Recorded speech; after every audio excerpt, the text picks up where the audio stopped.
Hello everyone, welcome to Freedom classes.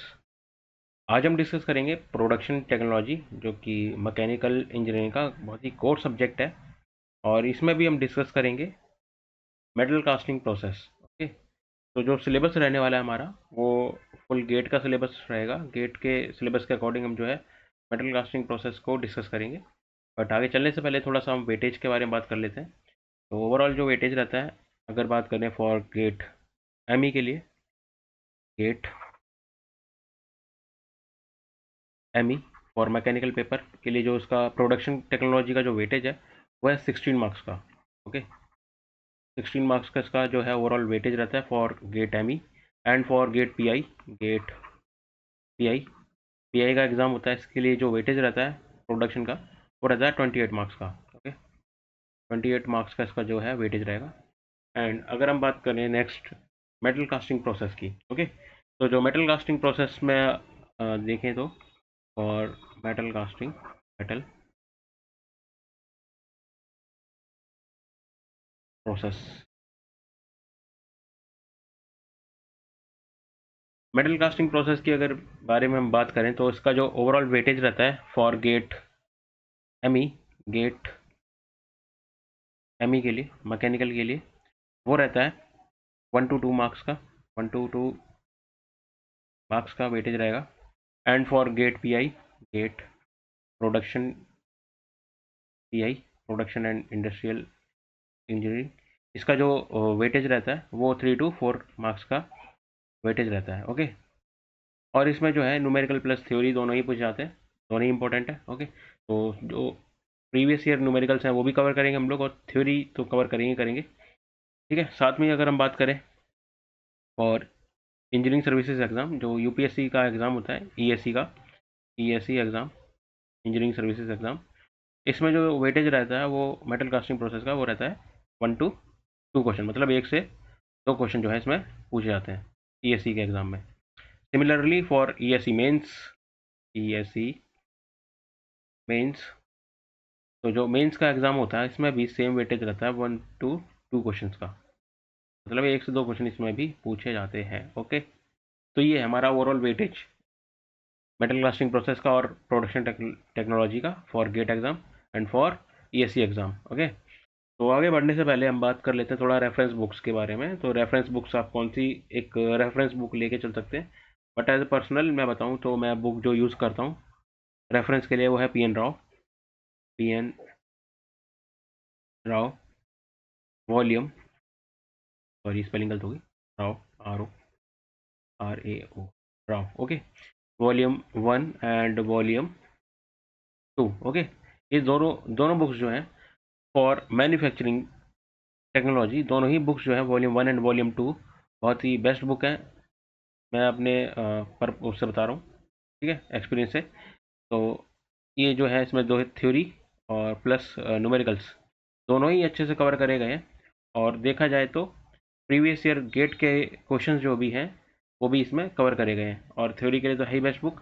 मैं personal experience से बता रहा हूँ, ये बुक जो है मेरे लिए काफ़ी अच्छी रही है। इसके अलावा आप जो है बुक्स जैसे कार्लबी जैन है, पीएल जैन है, ग्रोवर है, आप ये भी बुक्स यूज़ कर सकते हो as a reference. Okay, but जो हम सिलेबस जो है कवर करने वाले हैं वो गेट का सिलेबस फुल डिटेल में कवर करेंगे, प्लस एसएससी जेई का भी सिलेबस इसमें कवर हो जाएगा। ओके, तो स्टार्ट करते हैं इंट्रोडक्शन से।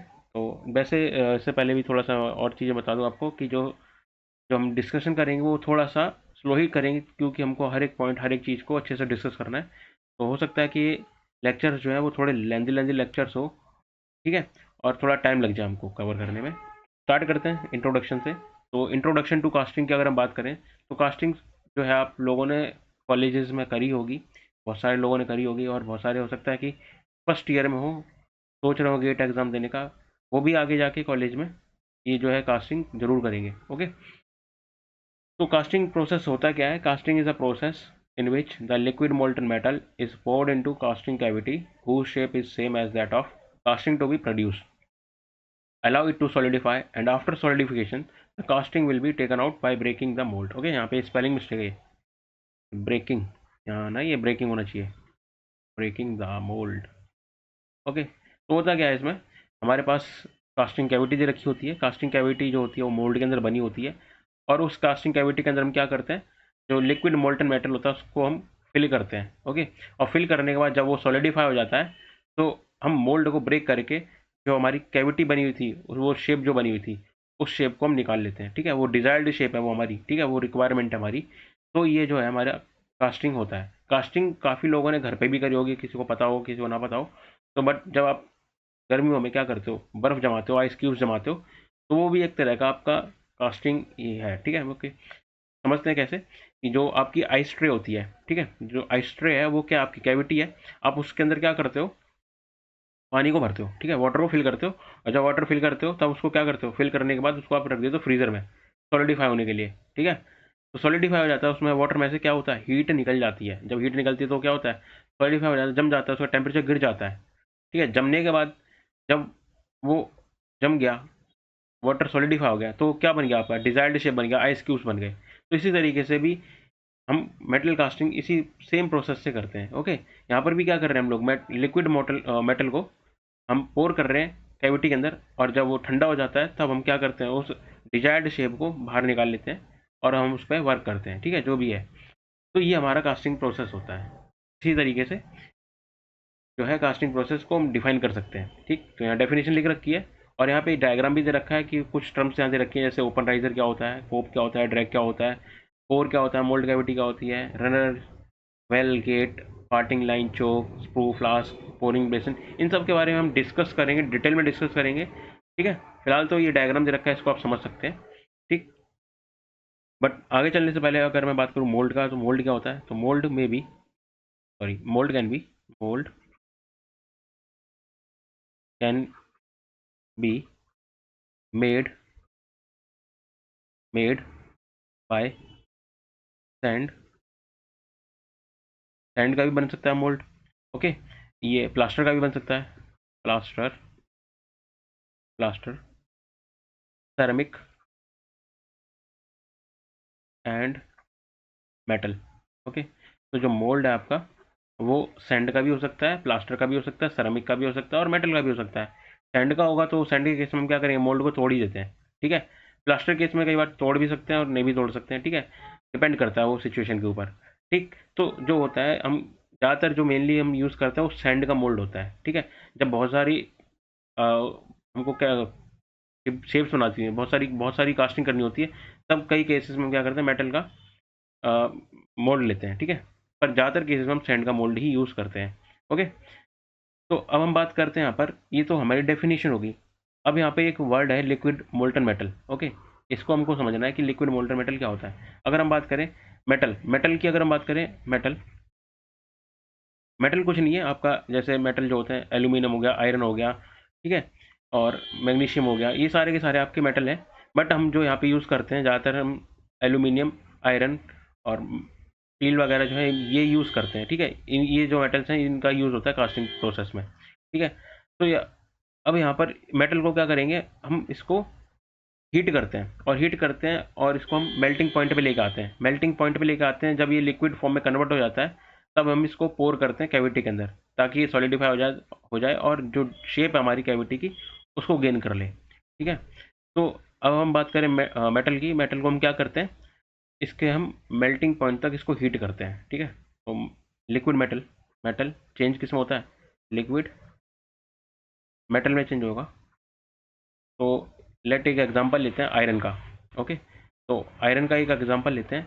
आयरन का जो मेल्टिंग पॉइंट टेम्परेचर होता है, आयरन का जो मेल्टिंग पॉइंट टेम्परेचर होता है, MPT, मेल्टिंग पॉइंट टेम्परेचर जो होता है वो होता है 1539। Okay, 1539 degree Celsius.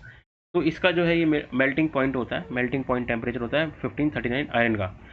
तो हम आयरन को, अगर हमको आयरन की कास्टिंग करनी है, आयरन की कास्टिंग करनी है, तो हम आयरन को क्या करेंगे, आयरन को हम लिक्विड फॉर्म में लेके आएंगे, और आयरन का जो लिक्विड फॉर्म होता है वो हमको मिलता है 1539 डिग्री सेल्सियस के टेम्परेचर पे। बट हम इसको इससे ज़्यादा हीट करते हैं। ठीक है, क्यों करते हैं, क्योंकि जब हम इसको पोर करेंगे, अगर इसका टेम्परेचर 1539 रहेगा, तो जब हम इसको पोर करेंगे तो ये बीच में सॉलिडिफाई हो जाता है, और जब बीच में सॉलिडिफाई हो जाएगा तो इसमें डिफेक्ट आ जाएगा। ओके, कास्टिंग में डिफेक्ट आ जाएगा। तो इसलिए हम क्या करेंगे, इस आयरन को और हीट करते हैं। ठीक, तो अब जब हम इसको हीट करेंगे तो वो टेम्परेचर होता है वो पोरिंग टेम्परेचर होता है। ओके, तो हम इसको और हीट करते हैं और इसको हम पोरिंग टेम्परेचर पर लेके आते हैं, जो कि है 1700 डिग्री सेल्सियस। ओके, ये 1700 डिग्री सेल्सियस जो है आयरन का पोरिंग टेम्परेचर होता है। हम इसको और हीट करते हैं, तब इसको हम कैविटी के अंदर फिल करते हैं, ताकि कि ये बीच में सॉलिडिफाई ना हो और जो डिज़ायर्ड शेप है और डिज़ायर्ड जो हमारी जो कास्टिंग है उसको अच्छे से जो है वो मिल जाए हमको। ठीक है, तो इस तरीके से जो है आयरन को हीट करा जाता है और इसको पोर करा जाता है। ये जस्ट एक एग्जांपल लिया था मैंने। आई होप आपको समझ में आ गया होगा डिटेल में। ठीक है, अब यहाँ पर मोल्ड की हमने बात करी थी, तो मोल्ड जो होता है वो आपका सैंड का भी बना हो सकता है, प्लास्टर का भी बना हो सकता है, सेरेमिक का भी हो सकता है और मेटल का भी हो सकता है। ठीक है, सिमिलरली अगर हम बात करें मोल्ड बॉक्स की, ठीक है, मोल्ड बॉक्स क्या होता है उसमें अगर बात करें तो मोल्ड बॉक्स, तो जो मोल्ड बॉक्स आपने देखा होगा कई बार आयरन का होता है कई केसेस में। तो ऊपर वाला जो होता है, अगर बात करें ऊपर वाला, इसमें जो अपर पार्ट होता है इसको हम बोलते हैं कोप। ओके, जो यहाँ पे दे रखा है कोप, ये बीच में पार्टिंग लाइन है, ये बीच में जो है ये क्या दिख रही है, पार्टिंग लाइन है ये। ठीक है, तो ये ऊपर वाला पार्ट जो होता है मोल्ड का, ठीक है, ये जो होता है मोल्ड बॉक्स ऊपर वाला, इसको बोलते हैं कोप। ओके, इसको बोलते हैं कोप। और जो नीचे वाला पार्ट होता है इसको बोलते हैं ड्रैग। ये जो नीचे वाला पार्ट है, नीचे वाला पार्ट मैं यहाँ ड्रॉ कर देता हूँ, ये होता है ड्रैग। ठीक है, तो ऊपर वाला पार्ट जो होता है वो होता है होप एंड नीचे वाला जो पार्ट होता है वो होता है ड्रैग। ठीक है, तो ये जो होता है ये टू बॉक्स होता है। ठीक है, ये मोल्ड बॉक्स इसमें कितने हैं, टू, तो टू मोल्ड बॉक्स। कई केसेस में जब कैविटी थोड़ी बड़ी बनानी होती है, ठीक है, तब कई केसेस में थ्री मोल्ड बॉक्स भी हो जाते हैं। Three mould box, three mould box, इसमें क्या होता है, सबसे टॉप वाला पार्ट सेम स्कोप रहेगा, टॉप वाला पार्ट, फिर इसके बाद मिडल पार्ट आ जाता है, बीच वाला पार्ट। ठीक है, उसके बाद फिर बॉटम पार्ट आ जाता है। ओके, तो टॉप एंड बॉटम तो सेम रहेंगे, टॉप वाला कोप, बॉटम वाला ड्रैग, बट जो बीच वाला है इसको हम बोलते हैं चीक। ठीक है, सॉरी स्पेलिंग चीक, ये स्पेलिंग थोड़ा CHEE ए चीक। तो यहाँ पर अब इसमें क्या होता है, जब दो मोल्ड बॉक्स होते हैं, ऊपर वाला कोप नीचे वाला ड्रैग, और जब इसको अलग करने वाली जो लाइन होती है इसको बोलते हैं पार्टिंग लाइन। ठीक है, पार्टिंग लाइन। तो जब दो मोल्ड बॉक्स होते हैं तो पार्टिंग लाइन कितनी होती है, एक पार्टिंग लाइन होती है, बट जब तीन मोल्ड बॉक्स आ जाते हैं तो पार्टिंग लाइन कितनी होती है, तो दो पार्टिंग लाइन आ जाती हैं। कौन कौन सी, ये PL1 एंड ये PL2। ओके, तो ये था हमारा थोड़ा सा इंट्रोडक्शन। नेक्स्ट वीडियो में हम डिस्कस करेंगे इसको थोड़ा सा और। बाकी अगर आपको वीडियो अच्छा लगा हो तो आप लाइक करें, सब्सक्राइब करें चैनल को और शेयर करें। ठीक है, थैंक यू फॉर वॉचिंग।